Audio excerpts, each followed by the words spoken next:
So guess who is back? Walton আমাদের পণ্য। So Walton বাজারে রিলিজ করে দিয়েছে তাদের নতুন একটি স্মার্টফোন ওয়ালটন XANON X21।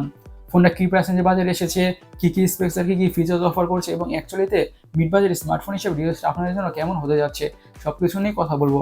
শুরুতে আমরা ফোনটির দামটাকে নিয়ে অথবা প্রাইসটাকে নিয়ে কথা বলি। ফোনটার দাম রাখা হয়েছে 24,000 টাকা। সো এই প্রাইসে ফোনটিতে অ্যাকচুয়ালিতে কি কি অফার করছে, লেটস টক অ্যাবাউট ইট। ফোনটির ডিজাইনের কথা বলে this phone looks really good. ফোনটির ডিজাইনটা থেকে অনারের স্মার্টফোনগুলোর মতন লুকস বা ভাইবস আসছে, বলতে গেলে মার্বেল লাইক ডিজাইন বা ফিনিশ থাকছে, যার কারণে ফোনটা খুবই বেশি প্রিমিয়াম লাগছে। ফোনটির লুকসটা দেখে কোনোভাবেই বোঝার উপায় নাই এটি যে একটি মিড বাজেট স্মার্টফোন। ফোনটির লুকসটি দেখে অনেকটা ফ্ল্যাগশিপ স্মার্টফোনের মতোই লাগে। এই ফোনটির ডিজাইনের ক্ষেত্রে এটা বলা যেতে পারে দিস ফোন স্ক্রিমস প্রিমিয়ামনেস। এখন ফোনটির ডিসপ্লেটাকে নিয়ে কথা বলা যাক। ডিসপ্লেটা হচ্ছে 6.8 ইঞ্চের 2.5D curved IPS display with 120 হার্জের রিফ্রেশ রেট এবং পিক বা ম্যাক্স ব্রাইটনেস হচ্ছে 800 নিটস।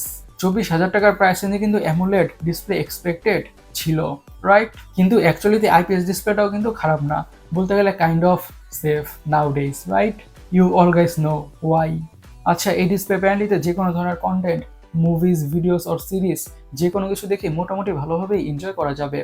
খুব একটা বেশি ডিসঅ্যাপয়েন্টেড হতে হবে না, কারণ ওয়ালটনের ডিসপ্লে প্যানেলগুলো মোর অর লেস ভালো কোয়ালিটিরই হয়ে থাকে। আর হায়ার রিফ্রেশার থাকার কারণে স্ক্রলিং করে, ব্রাউজিং করে, গেমিং করে, যে কোনো ধরনের টাস্কে পারফর্ম করে মোটামুটি ভালোই স্মুথনেসে ফিল তো পাওয়া যাবেই।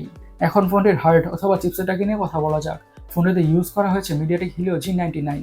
আচ্ছা, মিড বাজেট হিসাবে মিডিয়াটেক হিলিও G99 চলে, খারাপ না, বাট এর থেকে বেটার প্রসেসর এই প্রাইস রেঞ্জে এই দামে এক্সপেক্টেড ছিল। মিডিয়াটেকের কোনো ডায়মেনসিটি সিরিজের প্রসেসর এক্সপেক্টেড ছিল, but MediaTek Helio G99 tried and tested good performing একটি প্রসেসর। হাই লেভেলের গেমগুলোকে মিডিয়াম সেটিংসে অনেকটা ভালোভাবেই খেলা যাবে অথবা রান করা যাবে, কিছুটা হেভি ইউজও করা যাবে স্মার্টফোনটিকে।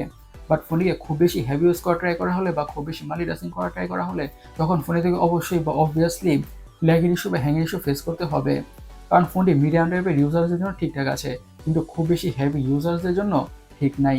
Keep this in mind. ফোনটির র্যাম এবং স্টোরেজ ভেরিয়েন্টসের কথা বলে থাকছে 8GB র্যাম, 128GB স্টোরেজ, আর SD কার্ডের মাধ্যমে স্টোরেজকে বাড়ানোর সুবিধা থাকছে। এখন ফোনটির অপটিক্স বা ক্যামেরাটাকে নিয়ে কথা বলা যাক। সিমস লাইক যে থাকছে ট্রিপল ক্যামেরা, বাট অ্যাকচুয়ালিতে বা কাজের সেন্সর হচ্ছে একটাই, 64 মেগাপিক্সেলের প্রাইমারি সেন্সরটা। বাকি দুইটা সেন্সর হচ্ছে 2 মেগাপিক্সেলের দুইটা ইউজলেস সেন্সর। আর ফোনে থাকছে 50 মেগাপিক্সেলের সেলফি ক্যামেরা। এই ব্যাপারটা অনেকটা অ্যাপ্রিসিয়েট করার মতোই বা বলা যেতে পারে ভালোই লেগেছে, 50 মেগাপিক্সেলের সেলফি ক্যামেরা ইউজ করার ব্যাপারটা। ফোনটিতে আরও থাকছে ডুয়াল স্টিরিও স্পিকার্স।